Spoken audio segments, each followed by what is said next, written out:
Ouais, salut, salut les gens. Salut Titou des abeilles. Titou des abeilles. Adieu Titou. Alors hier, je pensais que tu parlais d'un autre outil, mais en fait, tu devais parler de ça. C'est quand tu voulais parler pour tes olives là. Alors ce bordel là, c'est un étau qui vient d'une machine, tu vois, mais je sais plus de quelle machine parce que là où je l'ai eu, c'était déjà monté sur un autre truc. Mais ça irait pas pour tes abeilles, pour tes olives. T'as vu, tu mets la largeur d'une main. Imagine faire tenir une olive là, presser, clac, une par une, t'en as pour 100 ans, tu vois. Non, bon, ça c'est juste un étau de machine, ok. Mais regarde plutôt pour la fouleuse à vendange dont je t'ai parlé, c'est avec des gros rouleaux qui tournent comme ça. Quand tu tournes la manivelle, il y a un entonnoir carré comme ça. Les rouleaux, ils sont dentés, ils sont pas lisses, ils sont dentés, ils se prennent comme ça les uns sur les autres. Ça va niquer tes olives super bien. Bon voilà, aujourd'hui, je vais vous parler d'un autre outil qui était là à côté. Et au départ, je croyais que tu parlais de celui-là. Ça. Attends, on va sortir ça. On va écarter ça. Voilà, alors je croyais que tu parlais de cette affaire-là. Est-ce qu'on voit bien là? Est-ce qu'on voit bien ça? Oui. Attends, je suis un peu trop près là. Non, attends, oh quel bordel. Attends, bouge pas, ouais. On va dézoomer, il n'y a pas de zoom, non, il y a 0. Bon ben, il merde.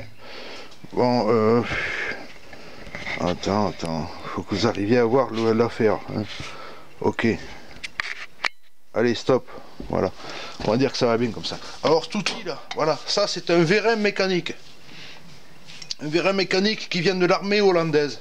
Alors, attends, c'est écrit là, ça force. Je vais mettre mes loups pour voir ce qu'il y a écrit. Alors, il y a écrit capacité 2 tonnes.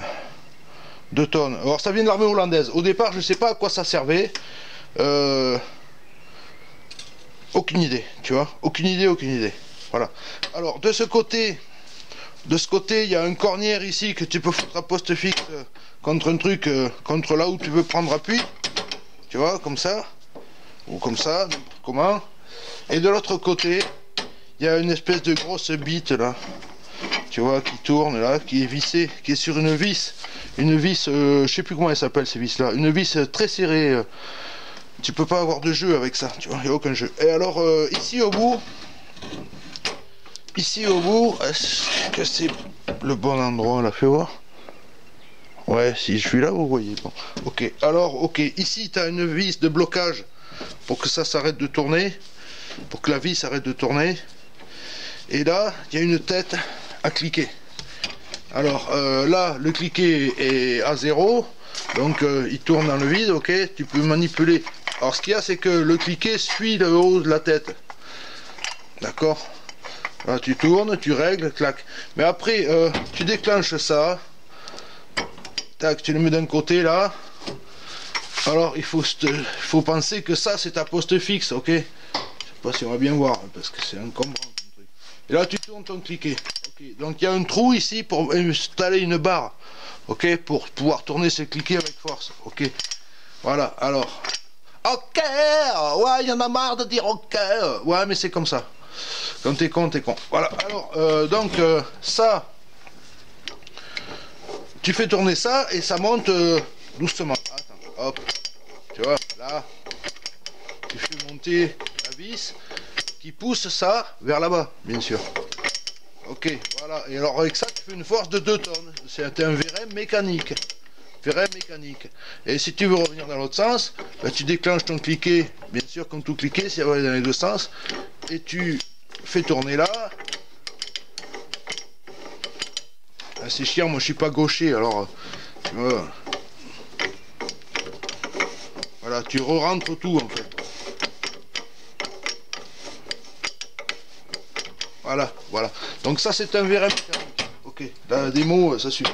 Alors quand tu arrives à la bonne distance, tu bloques ici, et puis ça y est, voilà, c'est tout. Voilà, je vais vous présenter ce truc là. Alors là, il y a écrit des trucs en Bosch, en hollandais. Tragkraft, je sais pas ce que ça veut dire. Nanana, Bojar, ouais, ça je veux dire que c'est l'année, ça je sais que c'est l'année 72, 1972, c'est pas tout neuf, tu vois. Voilà. Donc ça, ouais, capacité 2 tonnes, je me suis déjà servi en spéléo de cette affaire là pour pour pousser des rochers. Tu te mets la partie d'ici contre la paroi, le rocher ici, et tu pousses en rocher. Mais des rochers, des mastars, des trucs d'un mètre cube, d'un demi-mètre cube, tu vois. Voilà. Donc ça, il n'y a pas d'hydraulique, il n'y a rien, c'est mécanique, tu risques pas d'avoir de fuite, tu peux t'en servir dans toutes sortes de positions. Voilà, si vous faites le tour des surplus hollandais, des surplus militaires de l'armée hollandaise, eh ben, vous pouvez trouver ce genre d'outils.